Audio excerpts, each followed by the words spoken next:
guys, welcome to Celestial You.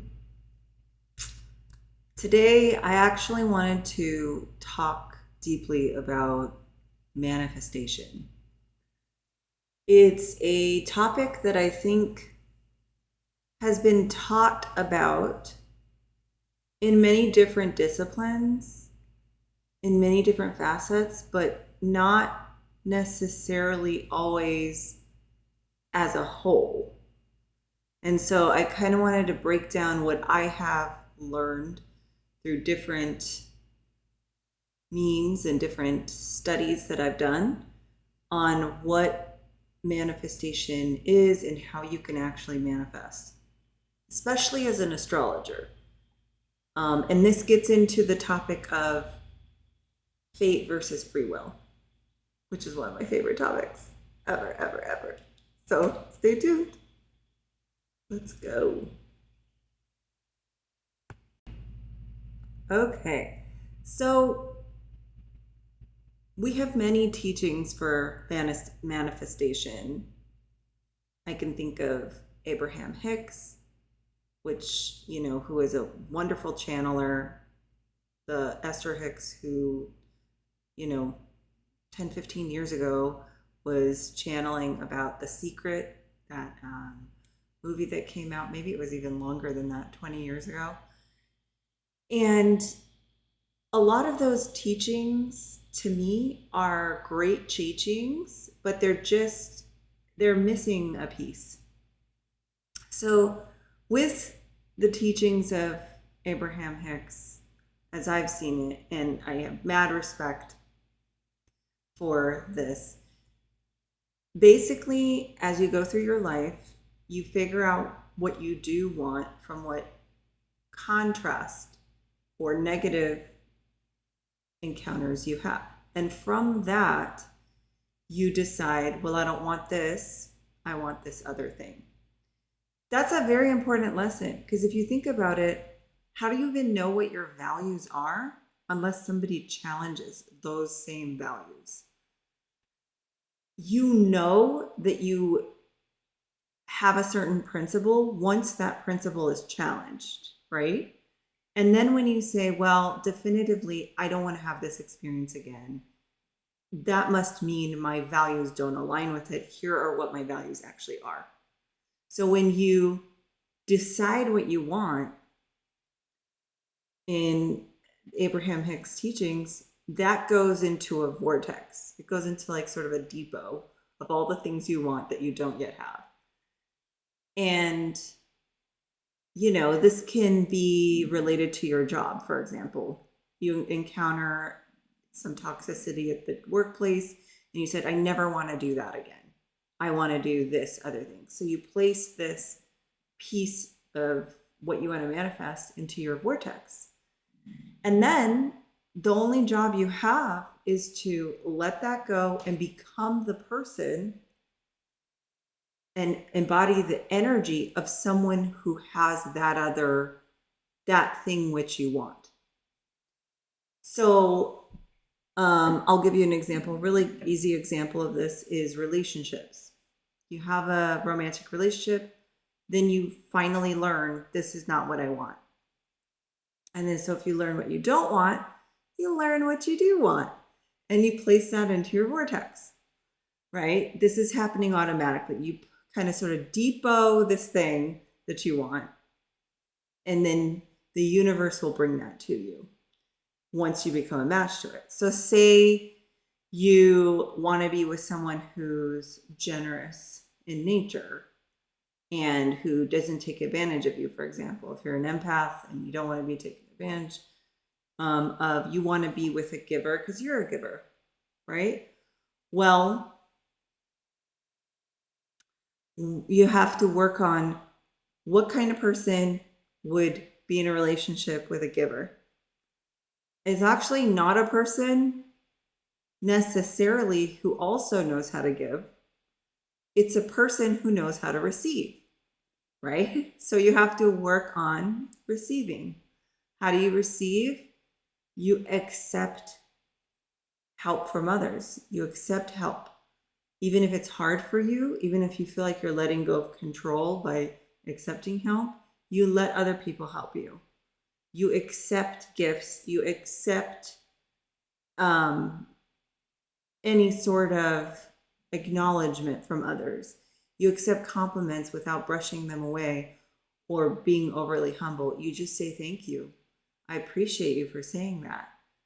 Thank you so much. Thank you for seeing me, And so you work on your worthiness issues in order to attract that person who's a giver, who's not vampirically sucking your life away, right? Nobody wants that. So guess what? You got to work on receiving. So this is a good lesson in manifestation. There's nothing wrong with this lesson. But what is it missing? I'll tell you what, because I see people come to me and I give readings, I give astrological readings, and they say, I had this bad experience and now I want to only date people like this. Well, when I look at their chart and when I look at what's happening in the next year for them, we do the solar return or the Varshafala, and we look at it in detail. We can see, is this a good year for them to manifest that relationship? Or perhaps in this year, it's a good time to work on worthiness, work on receiving, work on these issues in preparation for maybe the next year where they will have that other opportunity. So this comes into manifestation. So manifestation simply is not to align yourself energetically with what you want to receive and being granted that. It is about working with the energies and the divine plan of the Creator in order to receive those things in accordance with divine timing or divine windows of opportunity.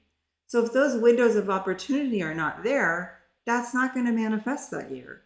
I don't care what you do.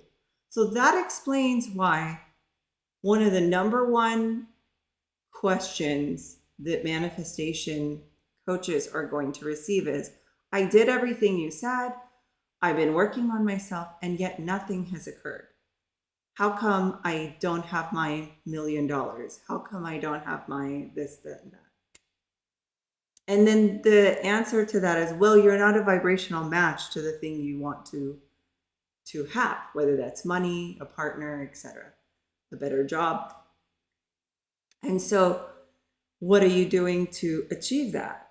Well, this puts all of the onus of creation onto the individual.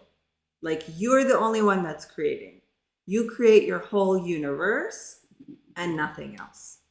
So what I want to say is that's not the full picture. That's only half of the picture. Even with the creation of the universe, it was yin and yang. It was darkness and light together creates. You cannot create in light alone, and you cannot create in darkness alone. It's just not possible.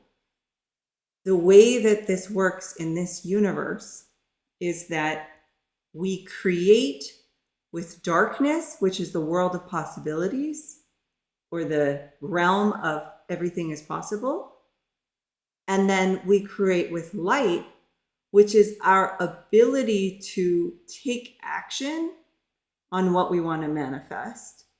It's the masculine. It's creating the container for that possibility to be whittled down based off of your will.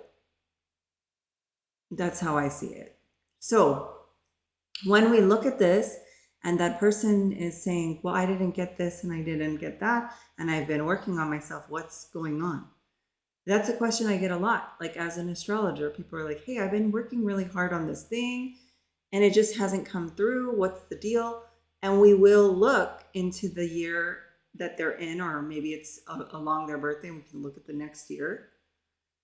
And we can see with the transits and with their Varshafal, we can see what opportunities exist that year. Why is this important? Because you're co-creating. It is not, manifestation is not just you. It is you co-creating with the creator. The creator is the light, you are the vessel. The more you create a vessel that can handle these things, the greater light and opportunities you'll be given. And all of the timing is already mapped out in your astrology. Does that mean that you don't have to try because everything's fate? Absolutely not. You do have to try. You have to try because if you are not actively working on your limitations, transcending your limitations, right? You will not be expanding the vessel to create the environment where you can receive all the light, all of the creations that the creator wants to give to you. And the creator in the universe is always conspiring to give you everything you want in life. But are you ready to receive it? If you come out of a relationship where you still have hostility towards your ex, then you are not going to be a vibrational match to someone better than your ex.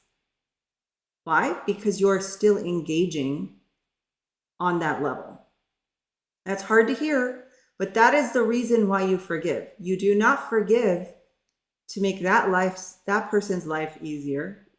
You forgive to restore your own peace and transcend the mistakes of the past, learn from the past, learn from your emotions, and upgrade your vessel so that you can receive a better partner or so that you can receive a better job opportunity.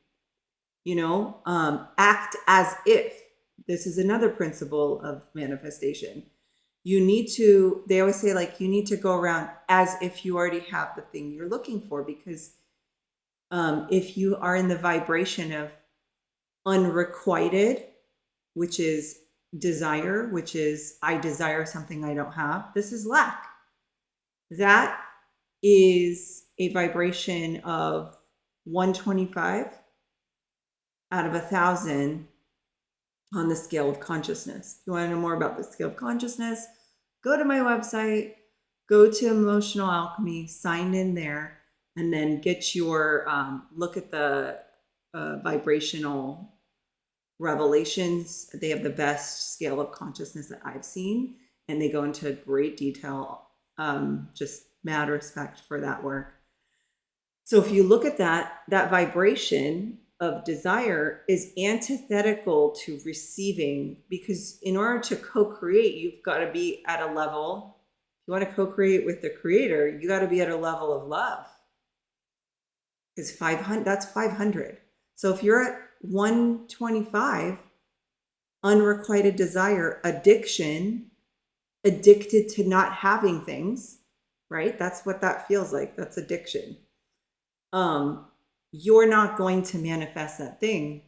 So it's about coming into love consciousness, coming into gratitude, coming into peace. These higher vibrations unlock and allow you to become a vibrational match for the thing that you want. This is all very true.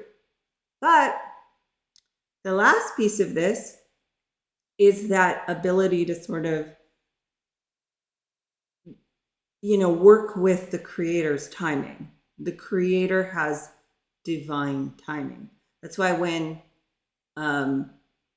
someone will say to, like, Abraham Hicks or any of these manifestation coaches, well, I've been working on myself and I haven't been able to do this and I don't know what I'm doing wrong.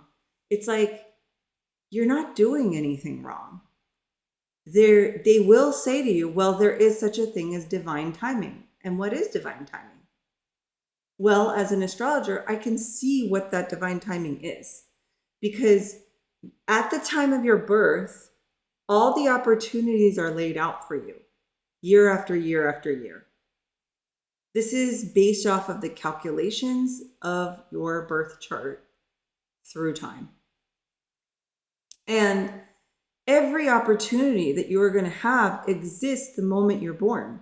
However, It is how you expose and work with those energies, expose the timelines with your energy. And what do I mean by exposing the timelines? So there are higher and lower timelines within the chart.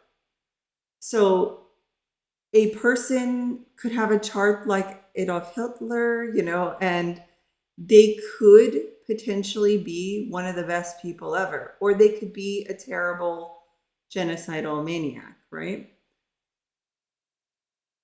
The difference is on what level of consciousness are you playing the cards you've been dealt or that you've accepted? Really, it's not even dealt, because when we incarnate here, we already agreed to work with the Creator. We already agreed to come in at that exact time. That's why birth stories are so weird. The timing's always crazy. It's because they're not timed for the mother, they're timed for the soul coming in. They're timed for the child. The child picks those parents, the child picks that experience. And it is at that moment that all the possibilities exist. Because if it wasn't that way, nobody would be born in the middle of the night. What's the point of that? That's a terrible thing to do, right? You'd be born like during business hours. That's not how it works. And it doesn't work like that, because the exact moment of your birth gets calculated out throughout the years, and it unfolds. Every year unfolds a new layer of you on your life's mission. Now, whether you become you're able to play these cards truly well or poorly is based on your ability to transform and release your limitations to gain access to higher and higher timelines. What is happening now in the collective is that we are in a pattern of purging, exposing, and releasing lower timelines. And there are some, and I've said this before, there are some that are devolving and there's some that are evolving. It's a really, really drastic split that's happening right now. But you can see it clearly. If you're in victim consciousness, if you're hanging on to the past, if you are blaming others for your circumstances, if you are unwilling to let go of negative events that happened because you cannot see the benefit of that event, even toxic partners are beneficial to you. Okay? That's why you end up forgiving them. It's because those most harmful relationships are the relationships that teach you how to increase and hold the standards you have for yourself. Without that pushback, without that contrast, I can think of I'll give you an example from my life.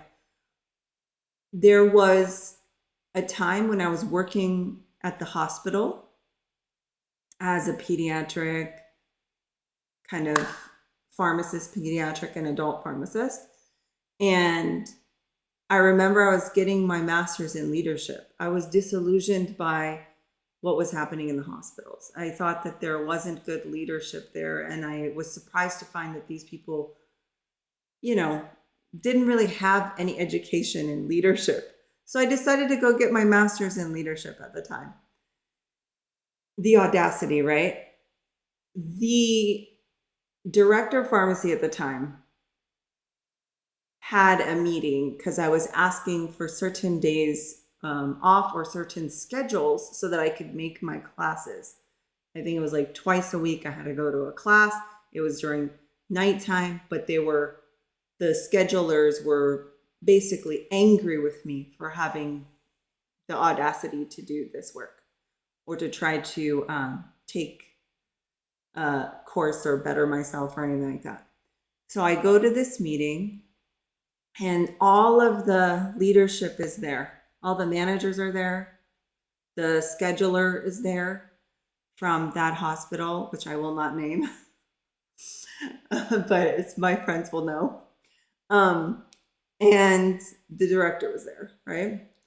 And at some point, he, basically, I was like, well, this is what I want to do with my life. And I want to get my master's in leadership, and I want to be an agent of change. And that's why I'm doing this. So, let's figure out how to accommodate, my schedule for this purpose. And the director basically started shouting at me. He got up in my face. He slammed his hands on the table and he was just basically yelling at me. And I just started, and this was just me being politely asking for accommodations, right? I just started tearing, and I remember my tears coming down and hitting the table, and my tears coming down unbidden. Like, I didn't want to cry. I didn't want to show weakness, but I was just like, I could not believe someone's just yelling at me for wanting to get a master's and in leadership of all things. And he said, nobody helped me when I was getting my master's. And so why should I help you, basically? And he's doing this and yelling at me in front of all of these people. So I just started crying, and then I left the room. And I called my ex on the phone. And I said, this just happened. It's crazy. And I remember him saying, did you tell him to stop? And I was like, oh my God, I didn't even tell him to stop. I didn't tell him to stop. Like, he was being abusive to me in a room full of managers who said nothing, by the way. These people are they lack integrity so much that they just watched him berate me. Okay? And my ex was like, did you tell him to stop? And I was like, no. And he says, that's the first thing you have to do. You raise your hand and you say, stop. This is not appropriate. First thing you do. And I was like, wow, it's so simple, you guys. It's so simple. And I didn't get it at the time. I didn't have the confidence within myself to know that when someone's abusing you, that you should say stop. That's how naive I was. I did not even imagine that someone would harass an up-and-coming pharmacist at the hospital because she wants to get a master's in leadership. Instead of being like, this is great and we would love to hire you in the future. No, they wanted to tear me down. And I didn't say stop. So I illustrate this to say, it was through that experience, it solidified to me that I needed to change. I needed to be the one to say stop, to hold the line, to come into leadership myself.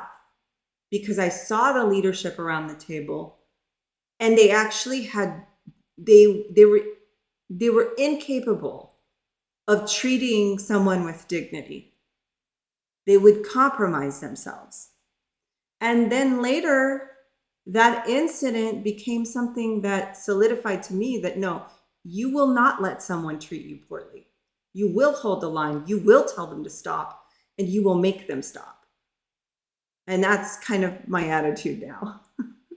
So I wanted to illustrate this. What does this have to do with manifestation? Well, shortly after I did my master's, the job that I was in did not offer me a leadership role. Okay. But I left and I got a leadership role at the company I currently work for. And it was through learning what I didn't want in the type of leadership that I didn't want that I was placed in a position to become the change that I wanted in the world, to become the boss that I never had. And when I finally moved to this company and I started to manage a large team of people, that was my goal. What my goal was to be the manager, be the protector, and to create an environment that I never had, an environment of caring, an environment of not an egoic environment. And so I had learned through the contrast to become the thing that I wanted.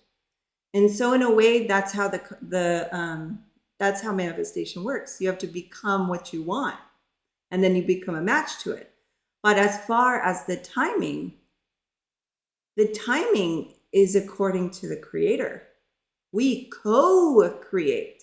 So all of these people who say in the New Age movement that are telling you that you're God and that you do everything, that the universe revolves around you and that you're the only piece here, that's not true. You're not the only piece. You co-create. And if you read the Gnostic texts, the Gnostic Christian texts, the Genesis stories, all of the stories in the Gnostic, Christian Gnostics, Christian mystics, not the canonized Bible, but the mystic Bible, right? When you read that, you get a really clear picture of this. You get a clear picture that when you create without the creator, the consort. So there's Mother God and Father God in the Gnostic texts, right? And if Mother God creates alone, she creates Ayaldabaoth, who is the demiurge, the satanic creator of this world, the matrix, the false matrix that we are breaking out of. That was because Mother God created on her own without her consort, Father God, which is the light. So the darkness cannot create on its own. That's why it sucks up your light, right? This is all teachings in Gnosticism, okay? There are other teachings that also pair well with this. The Genesis stories that are in the Gnostic text pair well with the channelings of Chiron.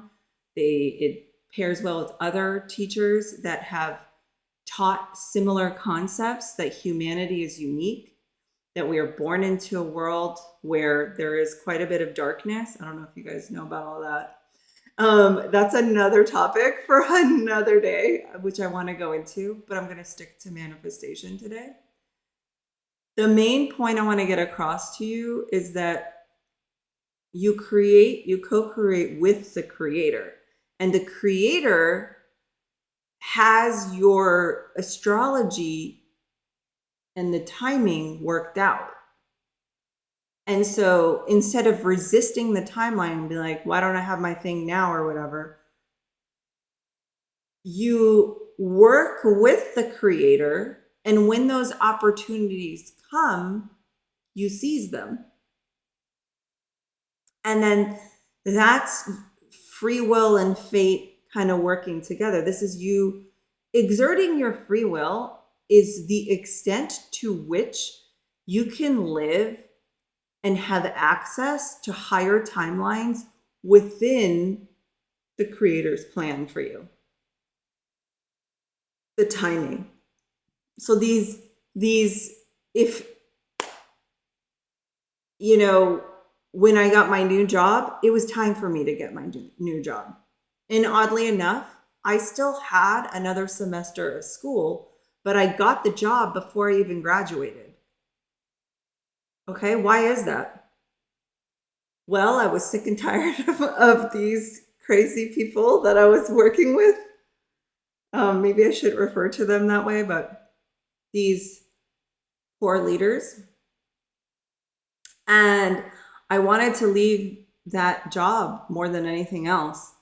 And the new company was looking for someone who had a leadership background, and I didn't, but I was almost done with the master's degree.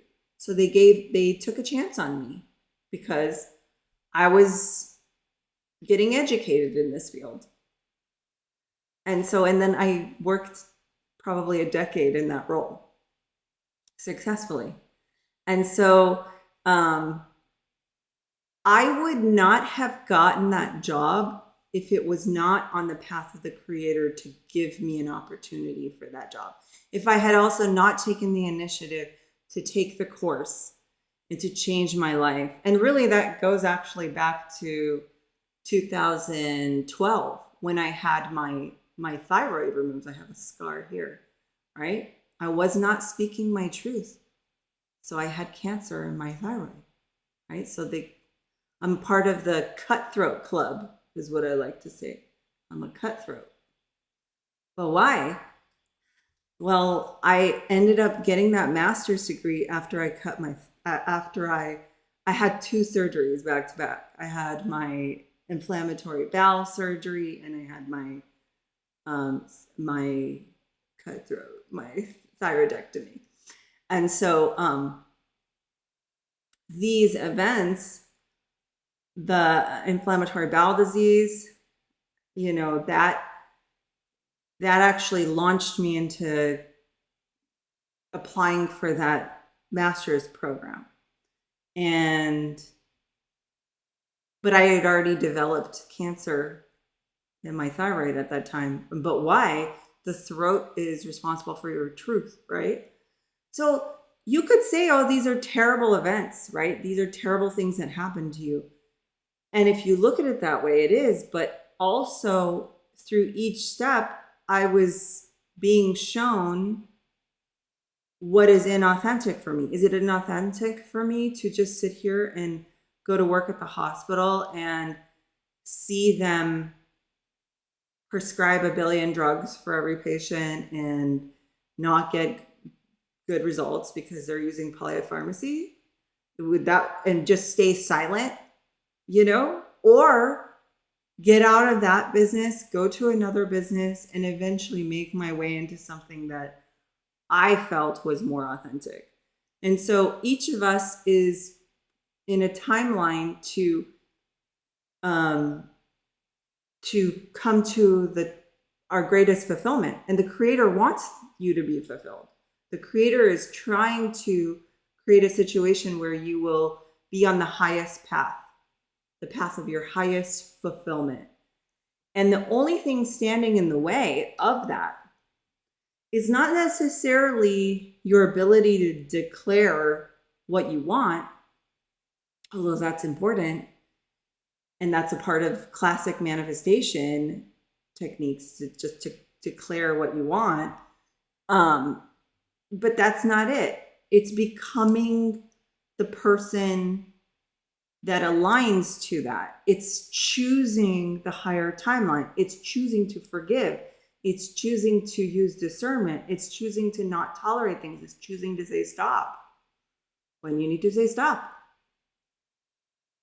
So this development, this is how you develop, right? This is how you get to a point where you attract the things that you want in life.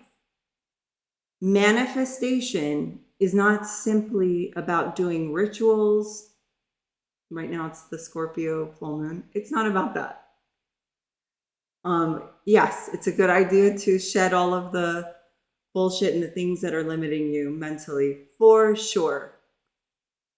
But it's not about these rituals. Even this idea of like writing things down, helpful. Surely it's helpful. But you know what's more effective than that? It's actually more effective to become the person that you need to be to attract what you need to attract in life. And so this is why I work with people to listen to their emotions, to do the work of releasing their limitations, and to, more importantly, to rewire their belief systems. That's what I wanted to say. Manifestation is about rewiring your belief systems. And the biggest thing ever is embodying those changes. So what does embodying mean? So you have to act as if you are the type of person that has all of these things that you want, right? The better job, the blah, blah, blah. So act as if you do have the better job. If you want to be exceptional and see what happens. And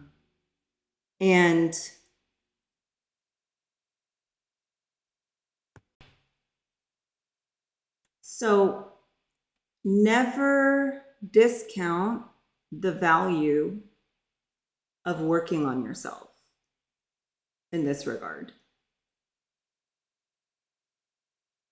If you are feeling the emotional ups and downs of this ascension, if you are feeling as though the things you want are not within grasp, if you feel as though your happiness has been hijacked, if you feel as though you're having intrusive thoughts, all of that is part of the awakening process. Why? Oh, because if you read the Gnostic texts, you would know that there's a false matrix. There's a false ruler of this earth. And that in order to reach the organic matrix, in order to manifest through the organic matrix, you must go through a process of sloughing off all of your programming to come down to the truth of who you are.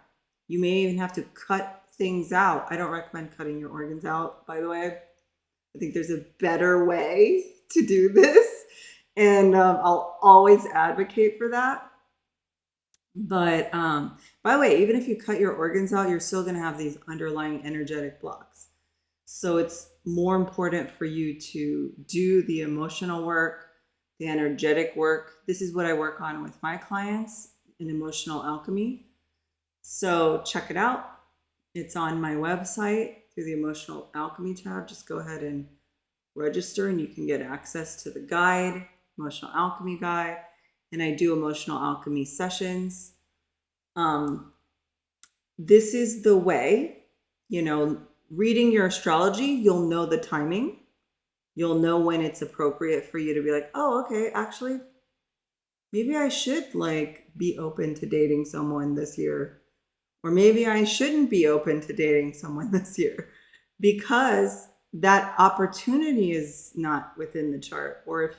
And I could tell you that. I can tell you, well, you could date, but this is kind of what you're up against. Or, hey, this is a profoundly beneficial time to do this. Or, jobs. I could tell you the timing of when you want to make that move to another city or get a new job or whatever.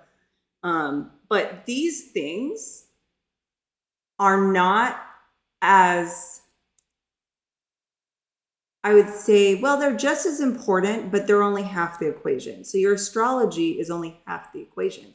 That's the equation the creator has set up for you. But the rest of the equation is your ability to manifest. And so what are you manifesting? Higher timelines. What do higher timelines mean? It means that the people you meet, good or bad, are going to elicit more growth in your life. That's what it means to be on a higher timeline. It's being on a higher timeline doesn't necessarily mean that, you're going to be fabulously wealthy and you're going to get a yacht and you're going to get a house in the Hamptons or something, whatever people want, or an island getaway or whatever, and living that life. It might mean those things, but that's not necessarily a higher timeline. So the higher timelines are the timelines that give you access to the most soul growth, which doesn't guarantee that the people you meet are going to be amazing people. They just will result in more growth for you. They will result in you being able to mature in a way. And then once you do mature, your vessel is expanded to receive the light.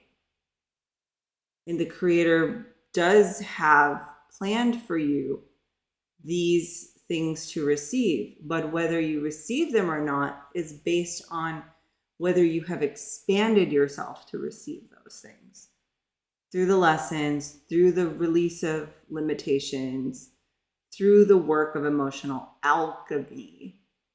So for me, manifestation goes hand in hand with emotional alchemy.